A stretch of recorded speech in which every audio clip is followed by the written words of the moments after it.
Welcome to the Newspaper Review here on Top TV. My name is Williams Abule, and today is the 16th of January 2023. We're very excited to have you join us here on this program. If this is the first time you're seeing this program, do well to subscribe because this is where we're bringing you headlines across newspapers around Nigeria. And we would love you to be a part of this. How would you like to be a part of it? Subscribe to the channel by clicking on the subscribe key. Also turn on your notification because that's how you get notified whenever we come up with a new episode of this program. Here, we bring you the headlines, we analyze them, and please be a part of this by doing so. And to do that with me is Mr. Victor Sioko. You are welcome to the program. Thank you, sir. Right. How was your weekend? Very well. And yours? Yeah. Smooth. The Premiership matches are back. And did you see any of the games? Yes, I saw my beloved Arsenal beat Tottenham at their backyard. Yes, it seemed to me that this season Arsenal is on fire and they're doing very well. We're expecting that from every other team, but that's not the case.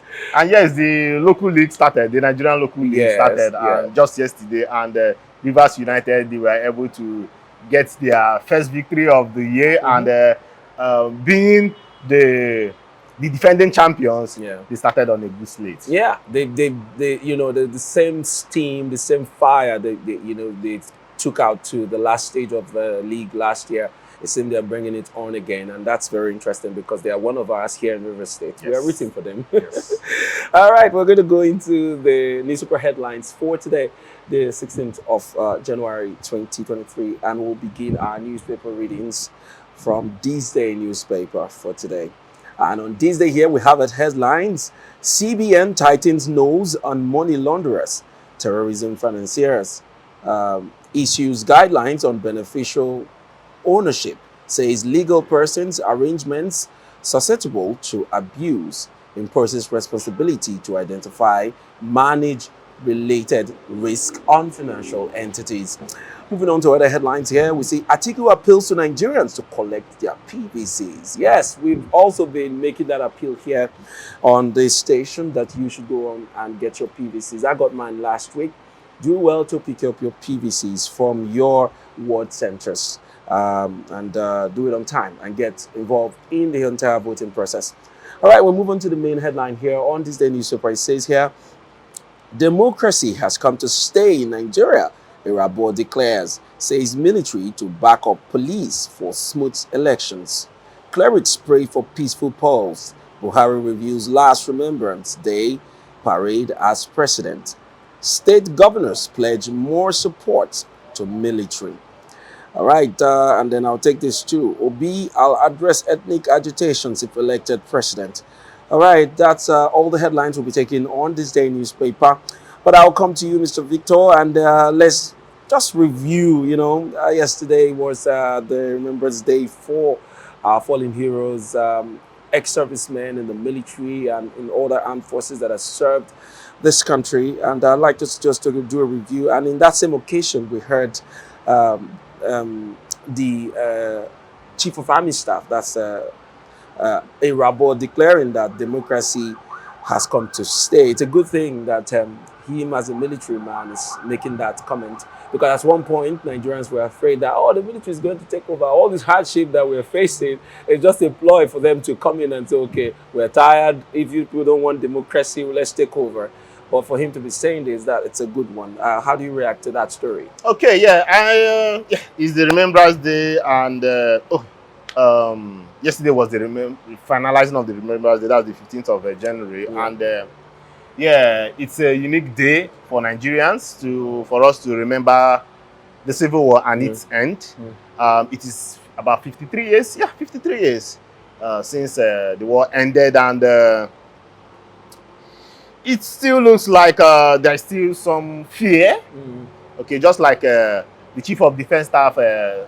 Irabo, noted. There has been some fears, and if you go back to the times of war, what caused the war in 1967, you find out that what is happening now might just be the same thing that happened.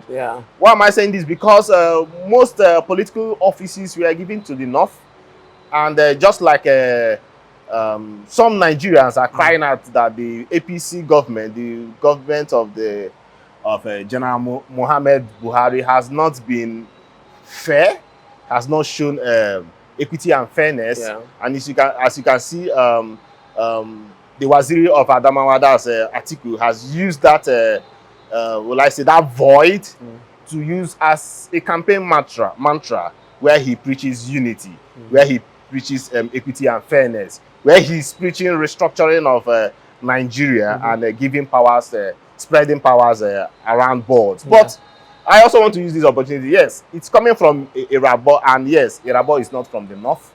He is from the south. So people should not also be over panicking about things. Yeah, my point of view, I know some persons might go hard on me, but yes, this is not the time for Nigeria to go into war. Yeah. Personally, I don't want war. And but if you go back to what started the war from the chronicles of Nzogo, okay, he masterminded in quotes, or will I say, no, it's not an alleged fact that he took up the queue. He was the leader of the queue. Okay, not until somehow Odumegwu Ojukwu now was involved and he declared for the state of Biafra. Yeah. Okay, now you ask what then happened in 1967 that prompted this, because somebody like Nzogo saw that the military were not doing enough to, will I say, advise the democratic powers of then that they've been wasting the resources of this country. So if you check during the regime of the PDP, the 16 years of PDP, you find out that there was so much recklessness in spendings, and it has not also stopped in the time of the APC government. It is in this government that we caught, the nation caught the Auditor General of the country, the Accountant General of the country, of stealing over 300 billion naira. Yeah. So, and you see situation, it has never been reported in Nigeria that oil theft has gone to this magnitude, that Nigeria was even on its knees begging to produce 1 million barrels of crude, when during the PDP, the years of stealing, I need to also mention that the 16 years of bad government from the PDP, we were even having production over 2 million. Yeah. 2 million barrels per day. Then the APC that gave Nigeria so much hope, which right now they say they want to renew the hope, gave Nigeria so much hope. At a time, we were begging for 1 million barrels. It was even at a time it went as low as 800,000 barrels per day. Yeah. So a whole lot of issues going here and there. Yeah. And we should also not forget the fact that, see, the Nigerian youth this time around are energized. Yeah. They are showing some level of commitment right now that they want to take back their country. Yes, I might be using some person's maybe a Labour Party slogan, but see, this is serious business right now. 2023 is by the corner, and it's serious. It's really serious business. Well, like it's Remembrance Day, but have we really sorted out the problems of 1967? This is 53 years gone. Have we sorted out the issue? Then secondly, what are we doing with our veterans? Yeah.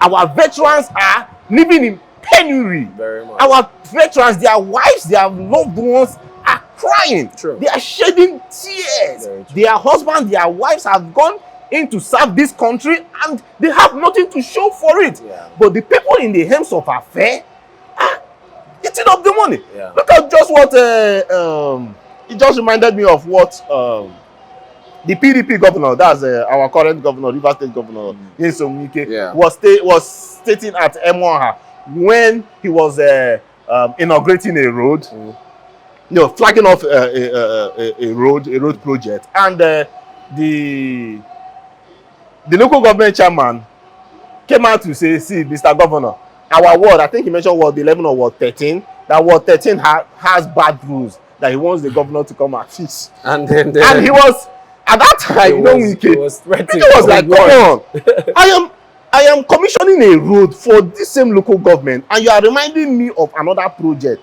My friend, take your time. If you don't deliver, your local government, if you don't give us 50% vote of the local government, I will deal with you. I will deal with you from the point that he was saying that I know how much I give you people. He said it. That I know how much I don't tamper with local government. Yes. So what is he even stating? He states that the governor himself knows that the local government office, they are not accounting for the monies he has given them. For him to make that pronouncement, see, after all, I know how much I'm giving to you people. Yeah. Meaning that what are you people even using these monies I give? No projects of your own. Yes. You're calling on the state government to handle everything. Yes. So it's not just about the federal. This is not just about federal. It goes down to the grassroots of issues in this country. Yeah. It's really sad. But then I must really commend these ex-service chiefs, both the ones that are dead and the ones that are alive. They've done quite a lot. They've sacrificed so much. They've sacrificed everything. They've also given out the ultimate, given out the ultimate prize for us to be secured and safe to the level that we see today. We know that Nigeria has, faced its own fair share of, insecurity challenges here and there. We're still dealing with these issues. And on days like this, I feel that, not just like you rightly said, these ex-service chiefs that are alive, please, they should be remembered and taken care of properly because they still have their own contributions that they will give to society to help in the security challenges that we are facing now. Even though government don't really explore that area so much, once you're out of service, you're out of service and all of that. And the families of these people that are left behind, how are they dealing with or helping these people to stay alive? It's quite a sacrifice. Today you're married to a husband. A few months later, he's in front of the battle line and he's dead. This happens every now and then. We've heard the stories and all of that. So please, kudos to them and may their gentle souls rest in peace. We hope that our government will continue to do things that will make their sacrifice worth a while. All right, we'll move on to our next paper, and that will be Nigerian Tribune. And on Nigerian Tribune here, we have as headline, Bandits burn Catholic priest inside resident in Niger, abduct 5 in Katsina church, kidnap another Catholic priest in Ekiti. You find that story on page 26 of the Nigerian Tribune. We also see here, Jakande, best Lagos governor, Tinubu appropriating. Fashola Ambode projects, Atiku campaign council speaking. That story you find on page 4 of the Nigerian Tribune. As the main headline on the Nigerian Tribune here, we see scramble for Kano, Lagos, Oyo, Rivers, Kaduna voters. Atiku, Tinubu, Obi, Kwankwaso floor states with mobilizers. That story is on page 3 of the Nigerian Tribune. Other stories here, we see Tinubu Shetima in closed-door meeting with APC governors, National Assembly candidates. Let's work as a team for party's victory, Tinubu pleads. We are watching those working against party's interest. Shetima also. And then we also take this headline here. It says, PDP, APC suspends campaigns as 16 PDP supporters die in accident in Plateau.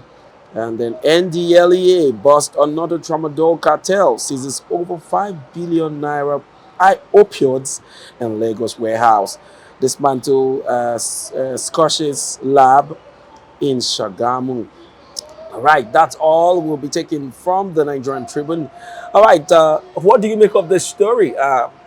It's no surprise that there is a scramble for votes from these very major critical states, which is Lagos, Kano, Rivers, Kaduna. These are very critical states in determining, the outcome of any general election, such as the one that we'll be having in the month of February. So, how do you see that? How do you see that playing out?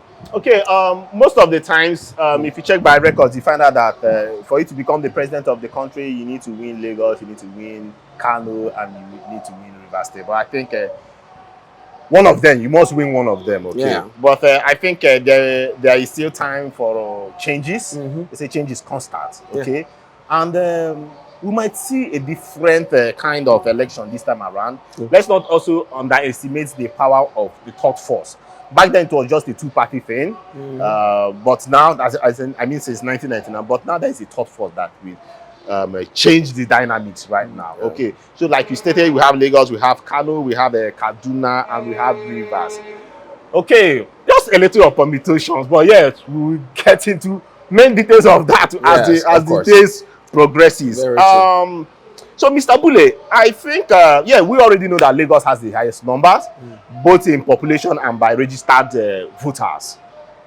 Lagos is doing 7 million voters, while Kano is doing about 5 points, over 5.2, I think.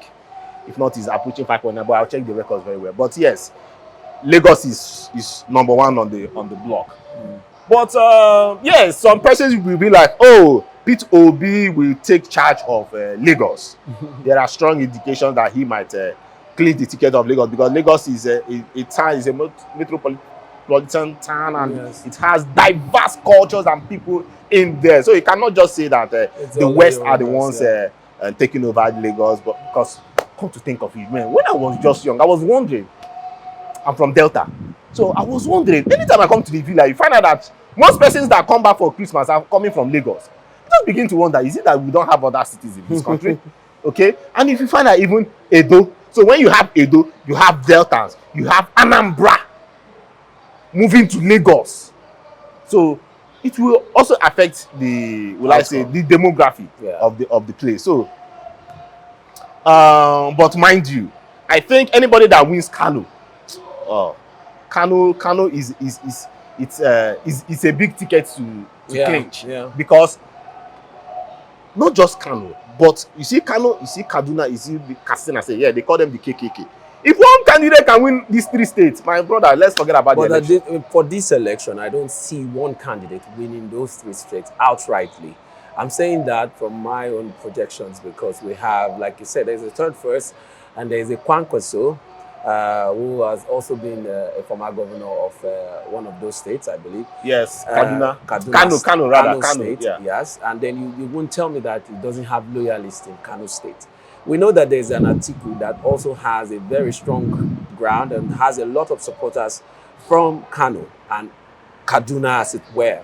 But then, that's why I'm saying that I don't see one candidate winning these states outrightly. These votes are going to be shared amongst the 3 major contestants, even though Peter Obi, I don't know, maybe it will be very small, but he will get some votes. In fact, if he can get 25% of these states, my brother, it is a big result for him. Yes. As far as I'm concerned. Reason, if you check, between Lagos and Kano, you find out that Lagosians, you see that 7 million, I bet you, if 3 million come out to vote on that day, oh my God, we'll pop champagne, because Lagos they are known, they can collect PVC and all that, but on that day they will not come out. Yeah, most of the time. You see that those persons that even registered, my father that weekend they will travel to their place. Yeah.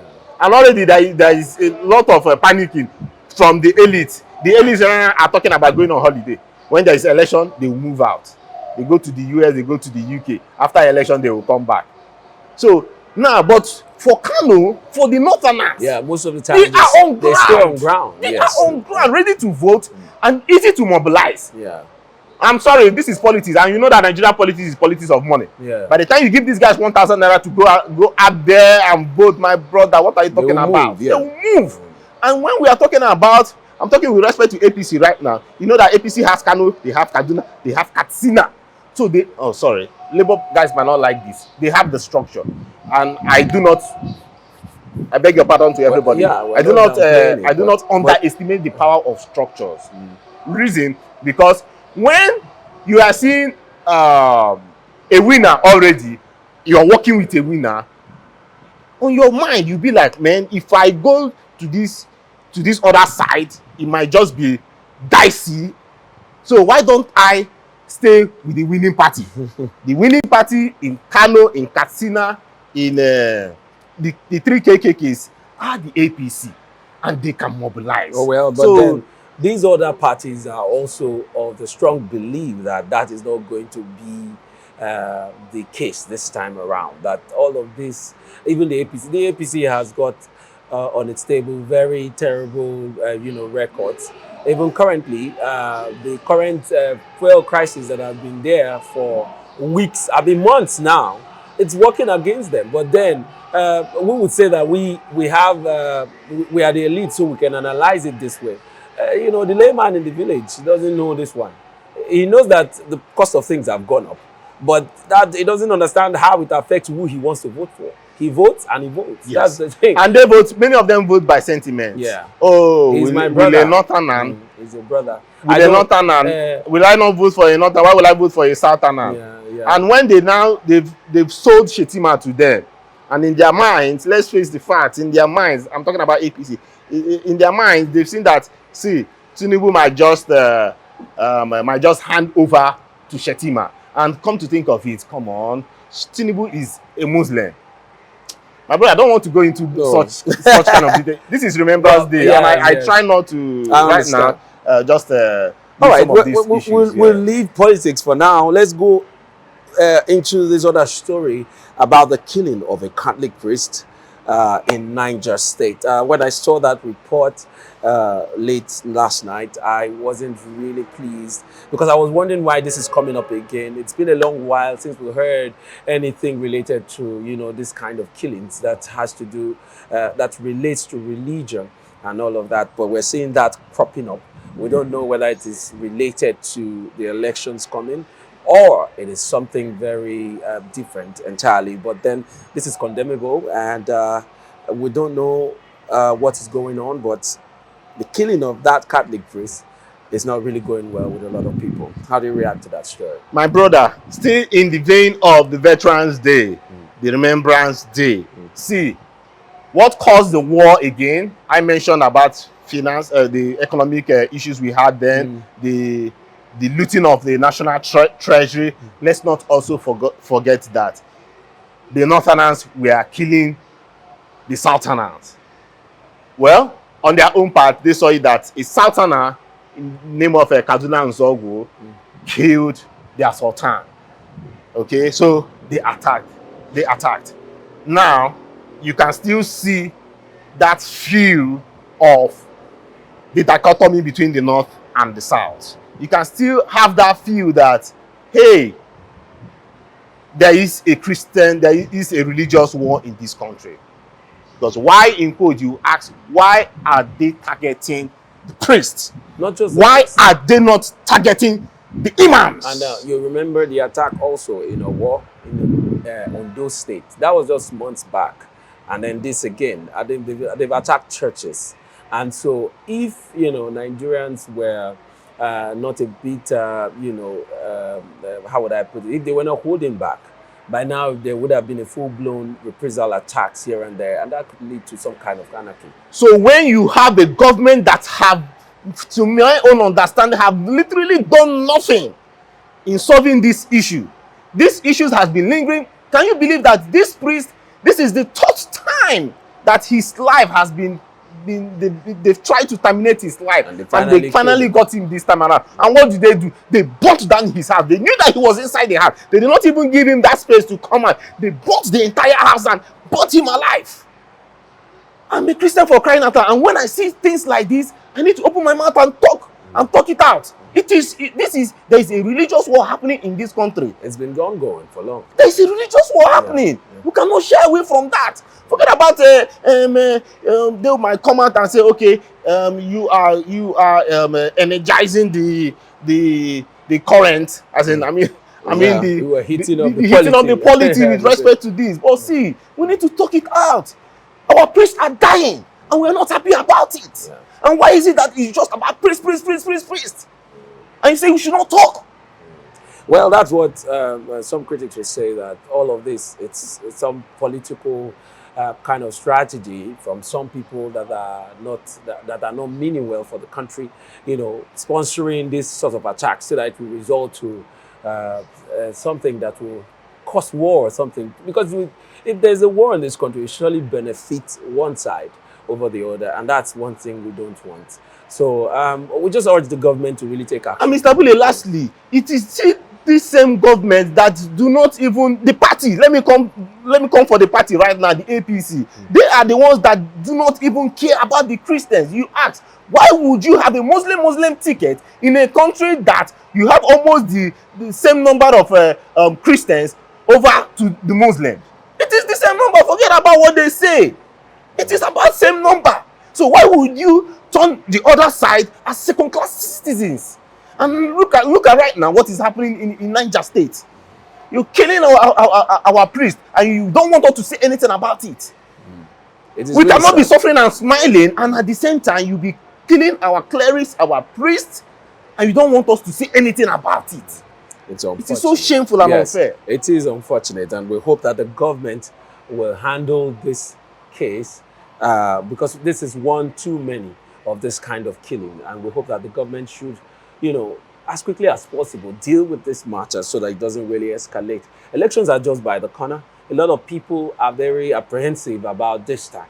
We don't know. They are, looking. They don't know what will be next. Aside the voting process, some people are not even sure if this election will hold. We've heard some people come out to say, okay, the elections may not hold because there will be some kind of outbreak of violence before the election because of the way it is going. Or if a certain candidate doesn't win, there might just be some riot here and there. But we pray that it doesn't get to that. And that will all depend on the body language of this government.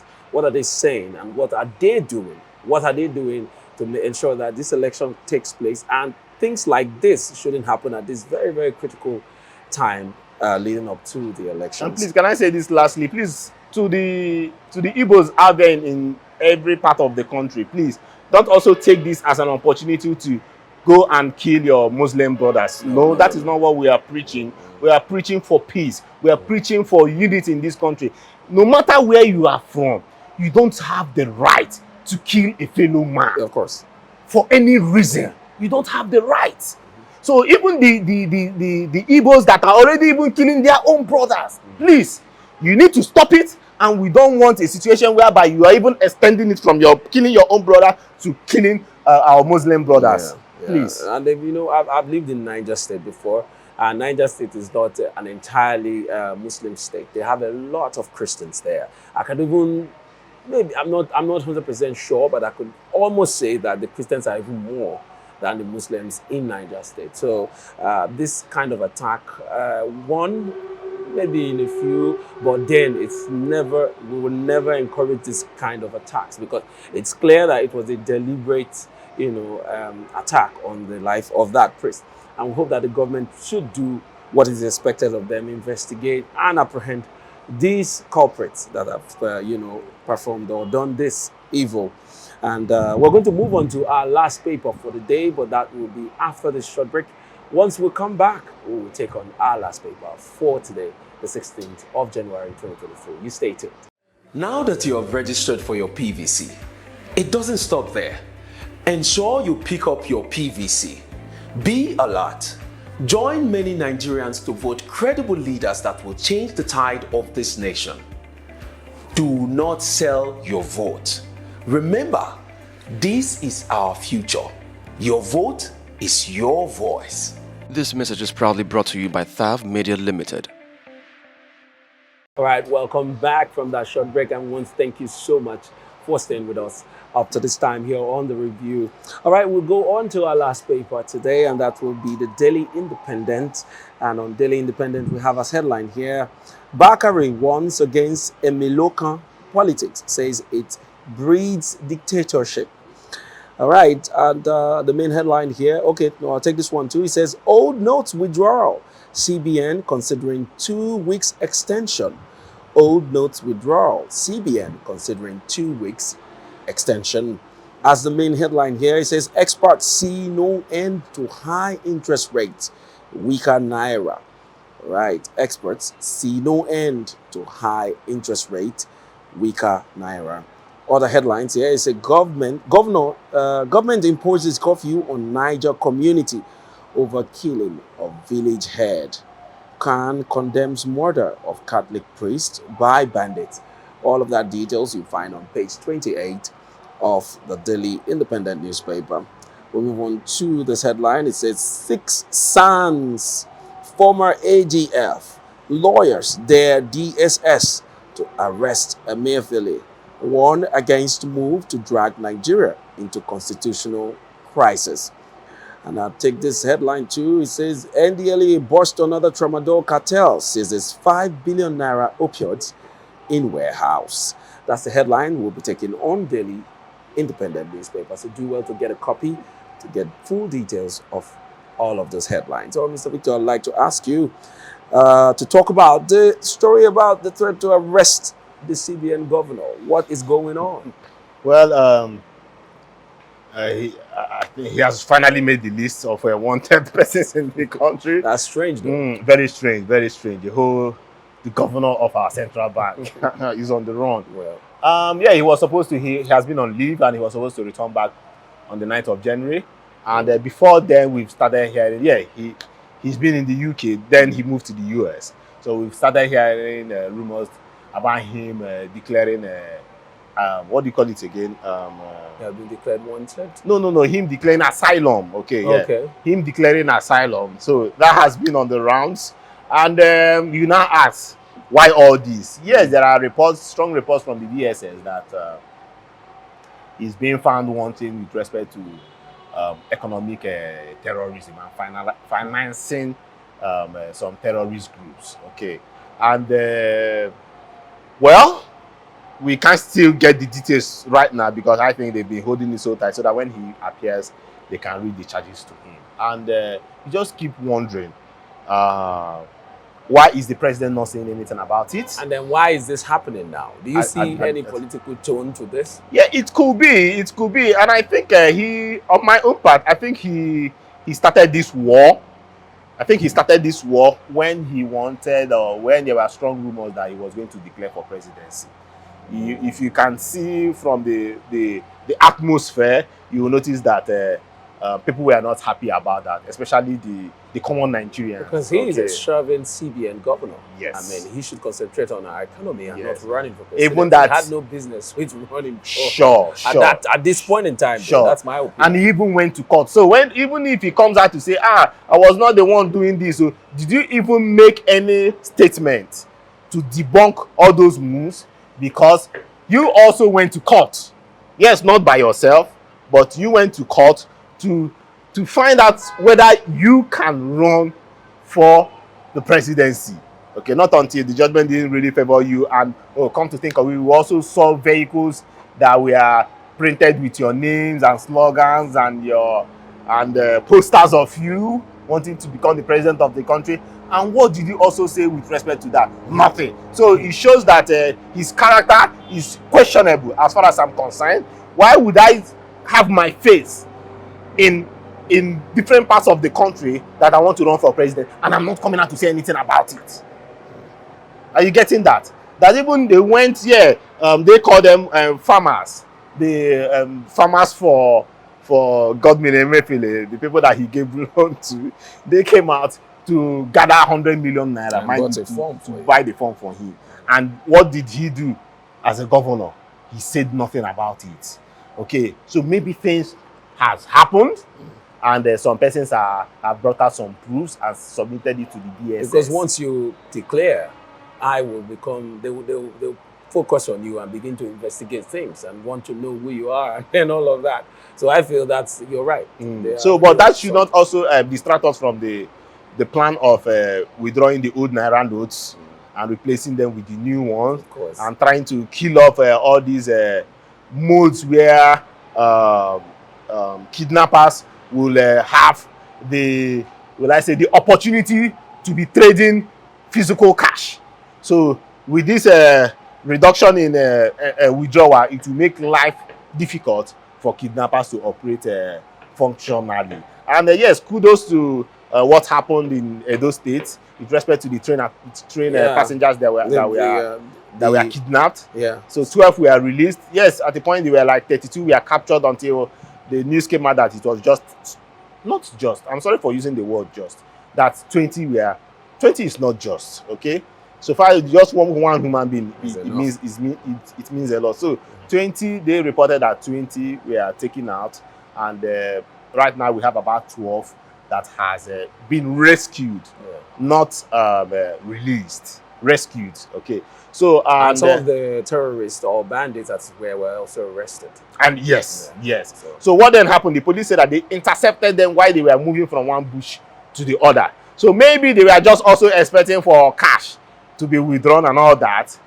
Who knows? Maybe yes, the families were willing to bring the monies, but gathering the money was now the physical money, the physical naira note might just be an issue. So I think personally, I think it's a welcome idea. But yes, the CBN governor should come out and face his problems and stop running around.